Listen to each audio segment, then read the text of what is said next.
Welcome to my CAD Tutor Revit Architecture Tutorials. In this video, I am going to show you about placing the furniture on a floor plan.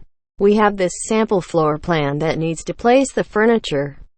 For instance, bed in the bedroom.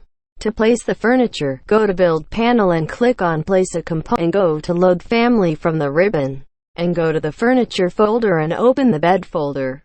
Select the bed of your choice and click Open. You can rotate the bed by using space button from your keyboard and place the bed where you want. To customize the parameters, select the bed and go to Edit Type.